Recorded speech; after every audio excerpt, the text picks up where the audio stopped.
오늘부터 우리는 수요 예배 시간에 연속적으로 여호수아서를 살펴보게 될 것입니다. 오늘 저뿐만 아니라 다음 주로 이어지는 수요 예배 설교자들이 모두 다 함께 여호수아서를 각자의 분량에 맞춰서 설교하므로 이 한 권을 다 살펴보도록 할 것입니다. 이렇게 결정하게 된 가장 큰 계기는 수요 예배 회중 여러분들이 여러 가지 분산된 본문을 살피는 것보다 이 성경 한 권을 일관성 있게, 이 성경 한 권을 선택하여 일관성 있게 살피는 것이 더 큰 유익이 될 것 같아 이렇게 결정하였습니다. 물론 설교자 분들이 각자에게 주시는 하나님의 감동으로 설교하는 것도 큰 유익이 있는 줄 압니다. 그럼에도 성경 한 권을 선택하여 모든 수요예배 설교자들이 한마음 한뜻으로 설교를 한다면 이전보다 더 큰 은혜가 있을 줄 믿습니다. 우리가 미처 다루지 못한 본문, 그러한 본문들을 다 우리가 다루게 되는 것이죠. 바라기는 여호수아서를 다루며 우리 수요예배에 나오시는 우리 회중분들이, 그리고 온라인으로 예배하는 모든 분들이 하나님의 큰 은혜를 누리시길 바랍니다. 동시에 이 한 권을 결정하여 함께 설교하는 모든 수요 예배 설교자들을 위해서도 간절히 기도해 주셔서 말씀을 잘 준비하고 전할 수 있도록 꼭 기도해 주시기 바랍니다. 그럼 오늘은 이 여호수아 첫 시작으로 여호수아서 전체를 개관하며 중심 주제를 살펴보는 시간을 갖도록 하겠습니다. 어떤 분들은 이렇게 생각하실 수 있습니다. 바로 여호수아서를 바로 들어가면 되지. 왜 굳이 이 첫 시간에 이 개관, 주제 이런 거를 살피는 시간을 갖느냐라고 이렇게 생각하실 수 있습니다. 그리고 이것에 대한 합당한 이유로 성경의 내용을 순서대로 차근차근 살펴가면서 중심 주제를 이렇게 살피면 되지. 먼저 중심 주제를 살피고 그 주제에 따라서 각 성경의 세부적인 내용을 살피면 그 주제에 종속되는 것 아니냐 이렇게 생각하실 수 있습니다. 물론 그 이유가, 이렇게 생각하시는 이유가 합당한 이유입니다. 하지만 그 반대의 이유도 합당한 이유입니다. 먼저 정체적인 중심 주제를 보고 각 장을 살펴나가면 성경 전체가 말하고자 하는 바를 크게 이탈하지 않고 성경의 내용의 전체 흐름을 우리가 일관되게 볼 수 있는 장점이 있는 것이죠. 아주 간단한 비유로 먼저 숲을 보고 나무 한 그루 한 그루를 보느냐, 아니면 나무 한 그루 한 그루를 먼저 보고 숲 전체를 보느냐, 이것의 차이입니다. 이것은 옳고 그름의 문제라기보다 방법의 차이인 것이죠. 큰 오류가 있지 않은 이상 둘 다 충분히 우리가 취할 수 있는 방법입니다. 그래서 학자들마다 조금씩 차이는 있지만 거의 대부분의 학자들이 이 여호수아서를 연구하면서 중심적인 주제를 먼저 다루고 세부적인 내용을 다루어 나가는 방식을 취하곤 합니다. 오늘 이 시간도 여호수아 각 부분을 살피기 전에 먼저 우리 중심 주제를 살펴보며 전체적인 흐름과 신학적인 사상을 알아보는 시간을 갖고자 합니다. 마치 이 여호수아서라는 이 큰 숲에서 이정표 혹은 우리가 지도를 보면서 우리의 갈 길을 분명히 하고자 하는 것이죠. 그런데 이 시간에 개론 시간이다, 이런 중심 주제를 살펴보는 시간이다라고 해서 딱딱하게 강의를 하거나 여러 신학책에 나오는 방식대로 다양한 쟁점을 살피거나 그런 시간은 갖지 않을 것입니다. 여호수아서의 핵심 주제를 오늘 우리가 읽은 여호수아 1장 1절 말씀, 이것을 가지고 최대한 설교로 이 내용을 다루고자 합니다. 이 시간 하나님께서 우리 모두에게 큰 은혜를 주셔서 하나님의 임재를 경험하는 시간이 되길 간절히 소원합니다. 그렇다면 이제부터 여호수아 1장 1절의 내용을 가지고 여호수아 핵심 주제를 살펴볼 텐데요. 오늘 본문 1절에서는 이 여호수아서의 주된 인물이 누구인지를 분명하게 밝혀줍니다. 그것은 바로 모세의 수종자 눈의 아들 여호수아입니다. 우리는 먼저 이 여호수아라는 인물에 주목을 해봐야 합니다. 물론 여기 계신 우리 분들은 신앙생활을 몇십 년씩 하신 분들이시기 때문에 모두 다 대부분의 경우에 이 여호수아에 대해서 잘 아실 것입니다. 하지만 모두 다 여호수아에 대해서 다 아시지만 혹시라도 여호수아에 대해서 그렇게 깊게 알지 못하시는 분들이 계실 수 있기 때문에 이 여호수아에 대해서 잠시 알아보는 시간을 갖고자 합니다. 이미 잘 아시는 분들이 계실지라도 모르시는 분들을 위해서 인내함으로 들어주시기 바랍니다. 그리고 혹 아실지라도 모르는 부분이 또 나오게 되면 내가 이런 부분들은 몰랐구나라고 확인하면서 들어보는 시간이 되시기를 바랍니다. 먼저 이 여호수아의 원래의 이름은 구원을 뜻하는 호세아입니다. 모세는 일찍이 가나안 땅을 정탐하기 위해 바로 이 호세아를 선택하죠. 이 선택할 당시의 성경은 그에 대해 이렇게 기록을 합니다. 민수기 13장 8절 말씀. 에브라임 지파에서는 눈의 아들 호세아요. 바로 이 호세아의 이름을 모세가 바꾸어 부르게 된 것입니다. 민수기 13장 16절 말씀입니다. 이는 모세가 땅을 정탐하러 보낸 자들의 이름이라 모세가 눈의 아들 호세아를 여호수아라 불렀더라. 모세는 구약시대의 위대한 선지자로서 성령의 영감을 받아서 이렇게 그의 이름을 바꾸게 된 것입니다. 가나안 땅이라는 것의 정탐에 아주 막대한 임무를 맡기기 전에 이 호세아의 이름을 여호수아다라고 이렇게 바꾸게 된 것이죠. 그렇다면 이 바뀐 이름의 뜻은 무엇일까요? 그것은 바로 여호와가 구원하신다, 여호와가 승리를 주신다라는 뜻입니다. 모세는 일찍이 구원이라고 불리는 호세아의 이름을 정탐꾼으로 택하면서 그의 이름을 바꾸게 되는데요. 구원 그 자체만을 바라고 의미하는 단어에서 여호와의 신앙, 여호와를 향한 그 신앙이 더 뚜렷하게 나타나는 이름으로 바꾸게 된 것이죠. 마치 이런 것입니다. 구원을 주시는 이가 누구이시냐? 구원을 주시는 그분이 누구이시냐? 바로 여호와이시다. 여호와가 구원을 주신다라는 것입니다. 여호수아는 비록 혈육적으로는 눈의 아들이었지만 영적으로는 모세가 새로운 이름을 주면서 영적인 아버지로 그의 인생을 180도 바꾸게 하는 그러한 역할을 한 것이죠. 이 일 후에 여호수아의 인생은 아주 대단하게 바뀌게 됩니다. 다채롭고 흥미롭고 성공적이며 명예로운 삶이 이 정도로 있을까 싶을 정도로 여호수아의 인생이 완전히 바뀌게 되는 것이죠. 오늘 본문 1절에서 모세의 수종자라고 불리는 그 가운데 말입니다. 모세의 수종자라는 말은 종이나 노예를 뜻하는 말입니다. 아주 낮은 위치에서 주인을 섬기는 자를 뜻합니다. 그럼에도 여호수아는 하나님을 믿는 신앙 안에서 아주 영광스러운 삶을 살아가게 된 것이죠. 모세의 수종자로 산 여호수아의 인생을 간략하게 한번 알아볼까요? 모세의 수종자로 여호수아는 모세의 옆에서 신실하신 하나님을 보았습니다. 동시에 신실하신 하나님에 대한 신뢰를 잃지 않는 그 주인 모세를 함께 보았습니다. 여호수아는 젊어서 애굽의 종살이를 하였지만 초자연적인 애굽의 열장을 목격하고 홍해가 갈라지는 기적을 경험하였죠. 애굽의 군대가 수장되는 것을 목격하였습니다. 더군다나 시내 반도에서 아말렉과의 전쟁에서 직접적으로 승리하게 되는 놀라운 기적을 경험한 것도 여호수아였습니다. 모세와 함께 거룩한 산에 올라간 것도 여호수아였고 성전이 세워지기 전에 모세가 만든 임시 회막을 지킨 것도 여호수아였습니다.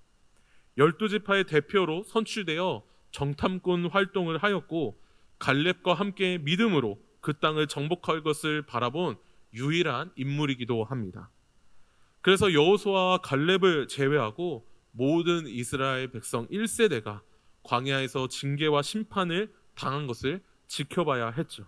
심지어 그의 주인인 모세도 가나안 땅 코앞에서 죽는 것을 지켜봐야 했습니다. 오늘 본문 1절을 보시면 여호와의 종 모세가 죽은 후에라고 이렇게 기록되어 있지 않습니까? 모세는 죽음을 맞이하였고 여호수아에게 그 전권을 부여받습니다. 여호수아가 그 정권을 부여받는 것이죠. 물론 이 정권을 주신 분은 여호와 하나님이십니다. 신명기 31장 23절 말씀을 보시면 여호와께서 또 눈의 아들 여호수아에게 명령하여 이르시되 너는 이스라엘 자손들을 인도하여 내가 그들에게 맹세한 땅으로 들어가게 하리니 강하고 담대하라 내가 너와 함께하리라 하시니라. 이렇게 여호수아는 하나님의 군대의 지도자로 세워졌습니다. 뿐만 아니라 이스라엘 12지파를 다스리며 그들을 다스리는 행정가로도 세워졌습니다. 게다가 하나님의 대변인으로서 이스라엘 백성에게 하나님의 언약에 신실할 것을 촉구하는 신적인 사명자로 여호수아가 세워진 것이죠. 그가 비록 수종자로 불리지만, 그가 비록 종과 노예로 불리지만 민수기 27장 18절에는 모세의 뒤를 이어 여호와의 영이 머무는 자다라고 이렇게 여호수아를 묘사합니다. 그가 이스라엘 전체를 지도하고 인도하는 지도자로서 세워졌다라는 사실을 하나님께서 친히 확증을 하시죠. 그런데도 불구하고 여호수아 1장 1절에서 여호수아의 정체성을 모세의 수종자라고 이렇게 부른다는 점에서 그의 섬김과 헌신이 얼마나 위대한 것인지, 그의 종으로서의 사역이 얼마나 영광스러운 것인지, 그래서 그가 참된 지도자의 역할을 수행하게 된 것인지를 우리는 이 성경 말씀을 통해서 보게 됩니다.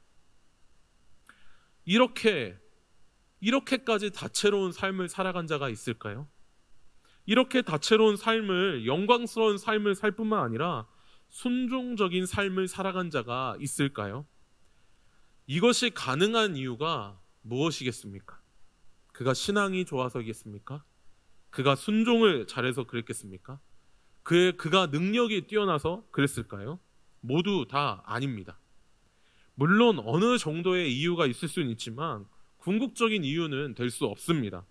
궁극적인 이유는 여호와께서 그렇게 하셨기 때문입니다. 한 사람의 인생에 개입하신 하나님, 구원하시고 승리하시는 하나님, 여호수아라는 그 이름에 걸맞는 하나님께서 그의 삶을 주도적으로 이끌어 가셨기 때문입니다.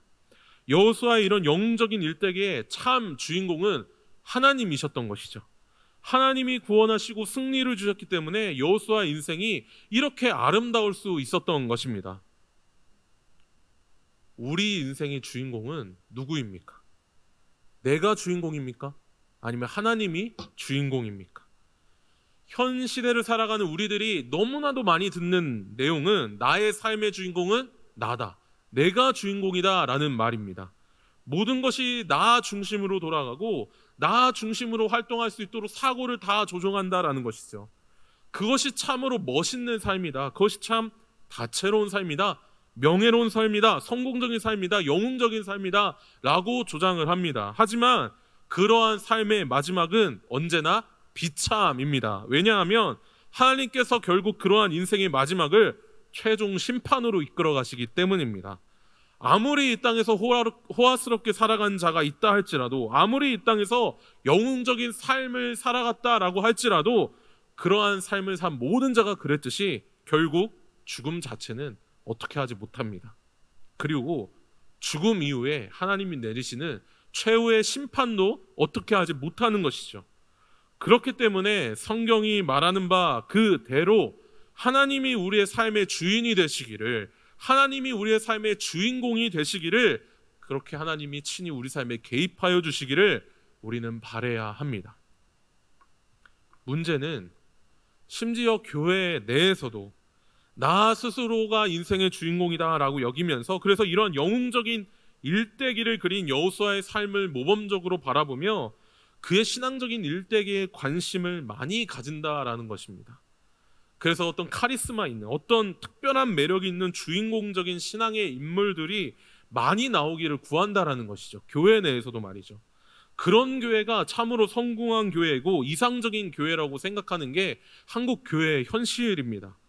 그래서 어떤 특정한 인물을, 특출난 인물을 교회 간증 집회에 세우고 그런 사람이 되기를 구하며 세상에서 빛과 소금이 된다라는 이러한 명목 아래 영웅적인 인생을 살기를 조장합니다. 참된 섬김의 자리, 겸손의 자리, 낮아짐의 자리보다 이미 승리하고 이미 영웅이 된 높아져 있는 자리에 있는 자를 주목하는 현실이라는 것이죠. 그래서 여호수아서 같은 이 성경을 보는 성도들도, 그리고 이것을 설교하는 설교자들도 영웅적인 그 모습에만 주목을 하고 다룰 뿐, 그것을 다루면서 설교를 할 뿐, 정작 여호수아서 전체를 모두 다 관찰하며 묵상하며 읽고 그것을 적용하지는 않습니다. 즉 여호수아서의 이 전반부만을 다루면서 여호수아의 삶, 그의 지도자적인 그 영웅적인 삶에만 주목한다라는 것이죠. 왜냐하면 방금 말씀드린 대로 이 한 사람의 어떤 영웅적인 모습만을 모범적으로 닮고 싶은 그러한 인간의 욕구가 있기 때문입니다. 나도 저렇게 명예롭게 성공적이고 영웅이 되고 싶다, 신과 같이 되고 싶다, 여호수아가 그런 삶을 살지 않았느냐, 이런 욕구가 우리 인간의 죄악된 내면의 밑바닥에 그대로 깔려 있기 때문입니다. 그리고 여호수아서의 중반부와 후반부에는 이런 멋있는 내용이 나오지 않을 뿐더러 읽기도 어렵고 다루기도 매우 까다로운 내용이 등장하기 때문입니다. 그래서 나의 인생에 그렇다 할 메시지를 우리가 발견하지 못하는 것이죠. 하지만 오늘 본문 1장 1절의 마지막 부분을 한번 보십시오. 하나님께서는 여호수아서를 시작하며 여호수아에게 말씀하여 이르시되 라고 이렇게 말씀을 합니다. 이 구절은 여호수아서 마지막 부분까지 다 이어지는 말씀입니다. 여호수아의 생전에 있었던 말씀을 다룰 뿐 아니라 그의 죽음까지 다루죠.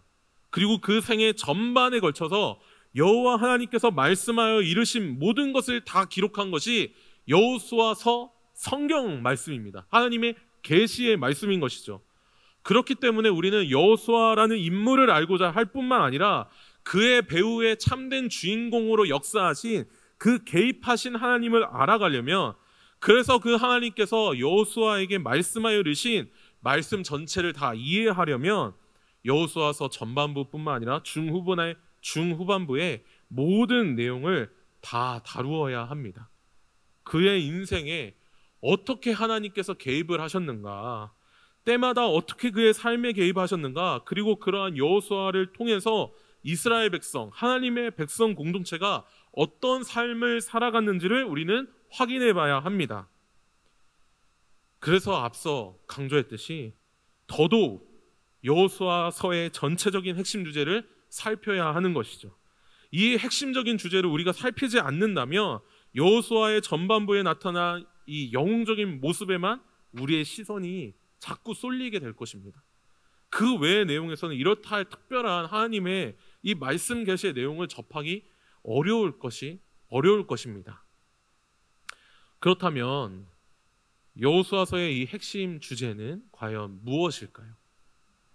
오늘 본문 1장에 나오듯이 하나님께서는 여호수아를 택하여 말씀을 하십니다. 그런데 이 말씀의 핵심이 바로 2절에 등장을 합니다.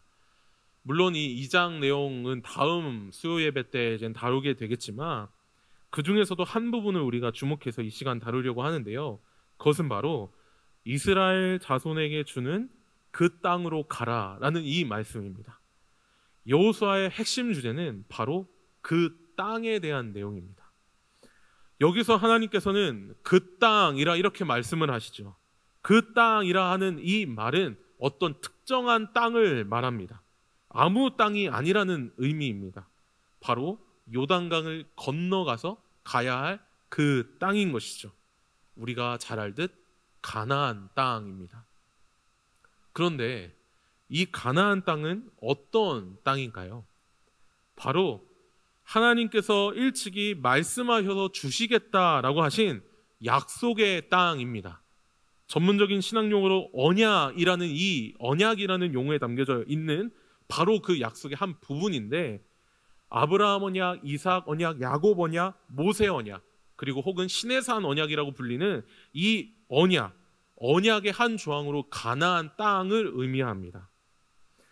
하나님께서는 일찍이 아브라함에게 나타나 이렇게 말씀을 하셨습니다. 창세기 12장 7절에 여호와께서 아브라함에게 나타나 이르시되 내가 이 땅을 내 자손에게 주리라. 이 땅이라고 하는 이 땅이 바로 그 땅입니다. 가나안 땅입니다.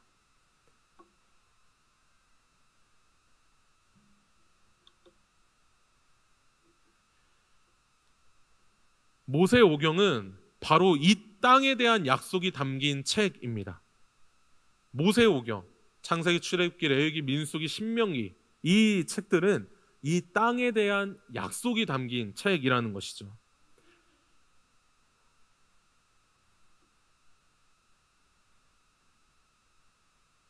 하지만 아주 아이러니하게도 이 땅에 대한 약속이 담긴 이 모세오경의 이야기는 이 땅 바깥에서 끝이 납니다.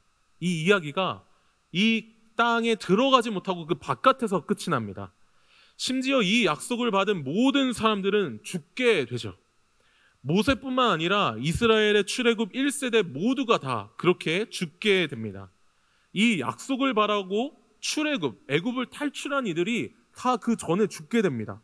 하지만 그럼에도 하나님께서는 다시금 이 약속, 이 땅에 대한 약속을 상기시키면서 여호수아에게 명령을 하시는 것이죠. 요단강을 건너가 내가 주는 땅으로, 그 땅으로 가라라고 말이죠. 참으로 하나님은 언약의 이 약속에 신실하게 성취하시는 분이십니다.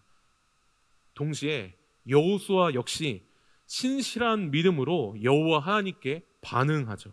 이 땅에 대한 약속을 가지고 말이죠. 그런데 여기서 우리가 한번 생각해 봐야 할 것이 있습니다.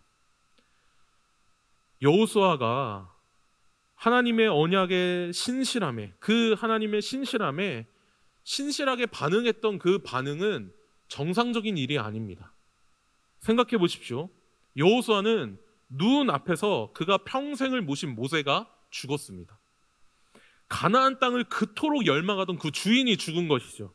심지어 가나안 땅을 보내겠다라고 출애굽하신 그 출애굽의 모든 1세대가 다 죽었습니다. 그의 아버지, 그의 친처, 친구, 이웃들이 다 죽었습니다.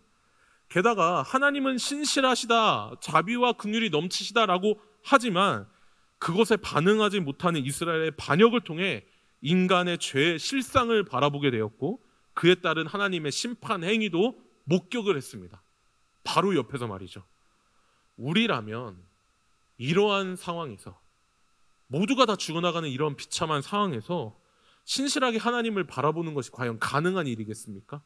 이것은 쉬운 일이 아닙니다. 자연스러운 반응이 결코 아닙니다. 내 마음을 지키기조차도 어렵고 하나님에 대한 신실한, 하나님에 대한 그 신실한 믿음도 지키기가 너무 어려운 것이죠. 그럼에도 불구하고 여호수아서에 나타난 여호수아는 여전한 신실한 믿음으로 하나님 앞에 반응하며 약속을 붙들고 가나안 땅으로 갑니다. 언약하신 하나님의 약속에 참된 신자로서 믿음으로 반응하며 순종하며 나아가는 것이죠. 그래서 토마스 슈라이너라는 학자가 이렇게 이야기를 합니다. 여호수아서는 철저히 언약적인 책이다. 언약에 신실하신 하나님, 그 언약을 맺은 참된 신자가 신실하게 반응하는 것, 그만큼 철저하게 언약적인 책이다라는 것이죠. 그리고 필립스 롱이라는 학자는 좀 더 구체적으로 이렇게 설명을 합니다.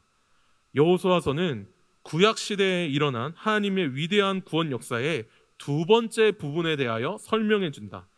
그 첫 번째 부분 5경에서는 하나님은 모세의 인도를 통해 이스라엘 백성을 이집트의 노예 상태에서 구원해 주셨다. 또한 시내산에서 하나님은 자신의 사랑에 기초한 언약을 이스라엘 백성과 맺으셨다. 이제 두 번째 부분에서 여호수아의 인도를 통해서 거룩한 전사이신 하나님은 이스라엘 백성을 약속의 땅으로 인도하신다. 그리고 하나님은 이스라엘 12지파에게 가나안 땅을 분배해 주시고 또한 그들에게 안식을 주신다. 여호수아서는 하나님의 그 약속에 따라 그 약속이 구체적으로 그 땅 가나안에 나타나고 그것을 받아 누리며 살아가는 하나님의 백성에 대한 이야기입니다. 언약의 상호작용 속에서 일어나는 일입니다. 신실하신 하나님과 신실한 믿음을 받은 하나님의 백성의 언약의 상호작용 가운데 나타나는 일이 이 여호수아서에 철저하게 드러나게 되는 것이죠. 그래서 이 언약의 책 여호수아서에는 철저하게 그 땅을 중심으로 이야기가 돌아갑니다. 즉, 그 땅으로 가기 위해 요단강을 건너고 그 땅을 취하고 그 땅을 분배하고 그 땅에서 예배합니다. 너무 중요한 것이라 다시 한번 말씀드리겠습니다.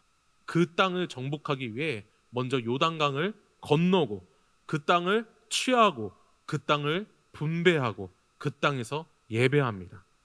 그래서 하나님께서 약속하신 그 땅을 유지하며 하나님께서 주시는 온갖 복락을 하나님을 예배하며 누리는 영광스러운 하나님 나라의 이야기가 바로 이 여호수아서의 이야기라는 것이죠.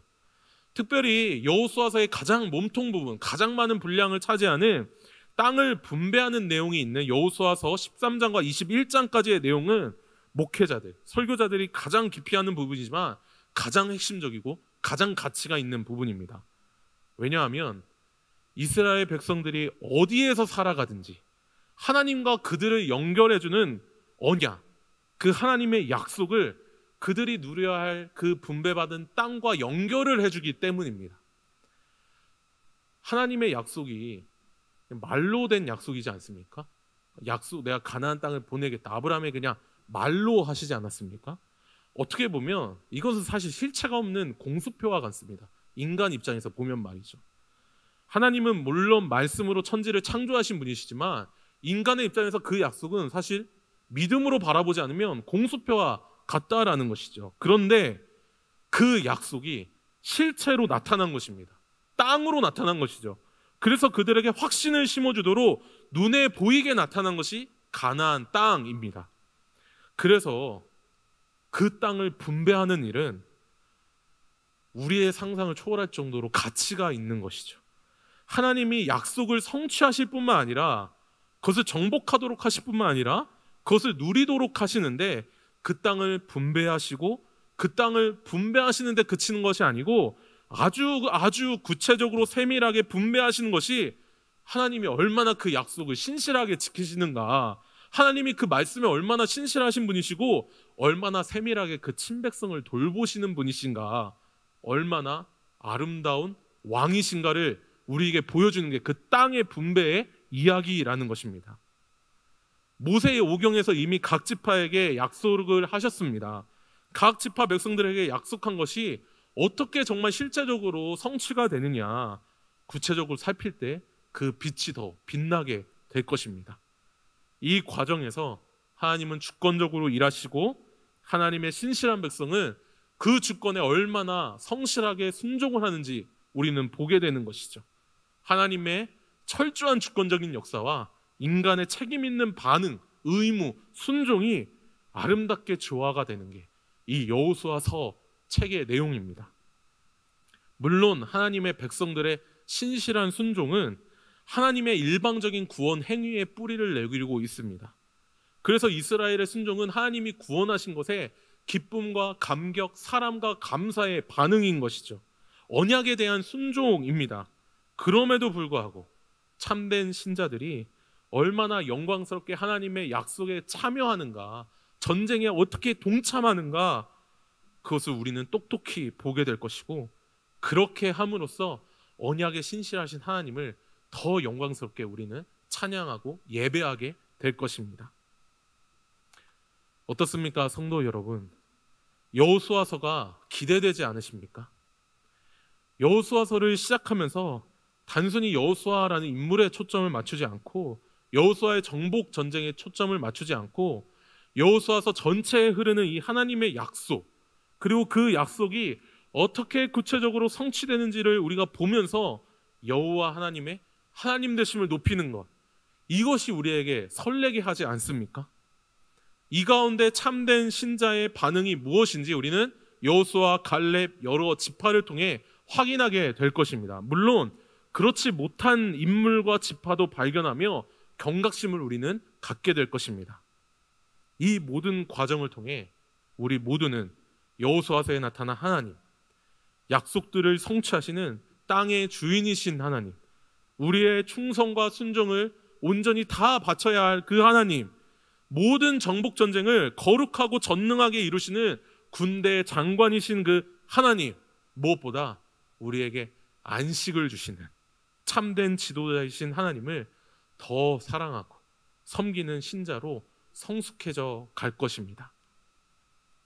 이 가운데 우리에게 주어진 의무와 책임은 이것입니다. 말씀 속에 나타난 그 하나님을 더 발견하기를 열망하는 것입니다. 그분의 일하심에 우리가 더 주목하는 것입니다. 그분의 주권을 찬양하고 그분의 통치를 바라며 예배하며 기도하는 것입니다. 그렇게 할 때 하나님은 우리 각 사람의 심령에 성령으로 감동하여 주실 것입니다. 여호수아에게 주의 영으로 감동시켜 주신 것처럼 말이죠. 우리는 여호수아서의 이 말씀을 들으면서 바로 이 의무와 책임에 우리는 전심을 다해 예배하며 이행해야 합니다. 그러므로 여러분 결단하십시오. 이 예배 시간에 더욱 하나님을 주목하겠노라. 여호수아서의 이 말씀에 어려운 부분이 나오든 쉬운 부분이 나오든 더 하나님을 주목하고 은혜를 받기를 사모하고 갈망하십시오. 그럴 때 하나님께서 주권적으로 우리를 붙드셔서 다스리시고 약속을 붙들고 살아가는 신자에게 성령으로 감동시켜 주셔서 약속을 더욱 풍성히 누리며 은혜로 다스려 주실 것입니다. 무엇보다 성령으로 감동받은 우리는 가나안 땅 이야기가 결국 최종적으로 이 땅에서 이루어가야 할 우리 각 사람 마음에 임한 하나님 나라이다라는 것을 깨닫게 되고 결국 육체적인 죽음 이후에 들어가게 돼 새하늘 새 땅인 것을 발견하게 될 것입니다. 그리고 그 땅으로 인도하는 그 참된 여호수아, 그분이 바로 예수이시다라는 사실도 우리가 발견하게 될 것입니다. 무엇보다 언약에 신실하신 하나님이, 아버지 하나님이, 성부 하나님이 이 언약을 성취하시기 위해 그 성자 예수의 피를 뿌리시고 그 아들로 인해 구약의 모든 언약을 다 성취하는 분이심을 우리는 발견하게 될 것입니다. 마지막으로 설교를 마치며 찰스 스펄전 목사님의 말씀을 인용하며 설교를 마치도록 하겠습니다. 하나님께서 여호수아에게 주신 약속은 광범위하고 매우 고무적이었습니다. 그러나 여호수아는 이 언약은 반드시 이루어질 것이니 내가 가만히 앉아서 아무 일도 하지 않겠다라고 마음속으로 말해서는 안 되었습니다. 하나님께서는 그 땅을 정복하라고 명하셨기 때문에 여호수아는 부지런히 백성을 이끌고 전투에 임해야 했습니다. 그는 약속을 허리띠로 사용하여 장래 활동을 준비해야 했습니다. 우리도 하나님의 은혜로운 약속을 항상 그렇게 여기도록 합시다. 사랑하는 성도 여러분, 여호수아서에 나타난 이 약속으로 허리띠를 졸라 매고 하나님의 약속을 더욱 성취하며 살아가는 우리의 삶이 되기를 바랍니다. 부디 바라기는 여호수아서에 펼쳐진 은혜로운 이 약속의 말씀을 우리가 한 절 한 절, 한 장 한 장 살펴나갈 때 이와 같은 은혜가 충만히 넘치시길 간절히 소원합니다. 기도하겠습니다.